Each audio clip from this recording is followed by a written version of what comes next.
તમે જુઓ કે ઘણી બધી જગ્યાએ મોદીપુર ગામ છે, જાકાસણા છે, બધી જગ્યાએ જે બ્રિજ અંડરબ્રિજ જે થવા જોઈએ થઈ ગયા છે, પણ હજી સુધી આ જોટાણા અને રાણીપુરા ખરેખરમાં બહુ તકલીફ પડે છે અને ખરેખરમાં અહીંયા અંડરબ્રિજ હોવો જોઈએ. અને અગર નથી બનાવતા તો પછી આ સિસ્ટમ ના હોવી જોઈએ કે જેનાથી કોઈનો જીવ જાય.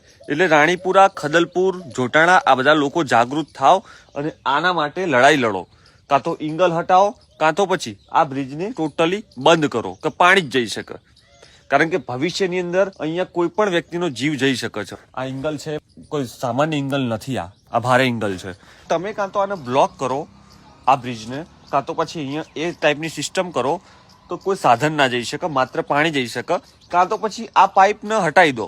અહીંયા તો કંઈ છે જ નહીં, જુઓ અહીંયા કંઈ છે જ નહીં, તો એટલીસ્ટ તમે આ પાઇપ હટાવશો તો જે એક્સિડન્ટ થાય છે, જે માથા ઉપર ઇંગલા વાગે છે, ઘણા લોકોને આ બ્રિજ અંડરબ્રિજથી ઘણા લોકોનું એક્સિડન્ટ થયું છે.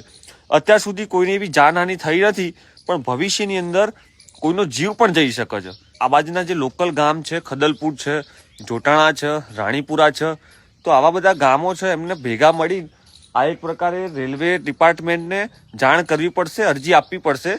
કારણ કે જો તમે આ નહીં કરો ને તો પછી ક્યારે અહીં જે અંડરબ્રિજ થવો જોઈએ ને એ પણ નહીં થાય. બેચરાજીના ધારાસભ્ય છે સુખાજી ઠાકોર, એમને પણ તમે રજૂઆત કરો.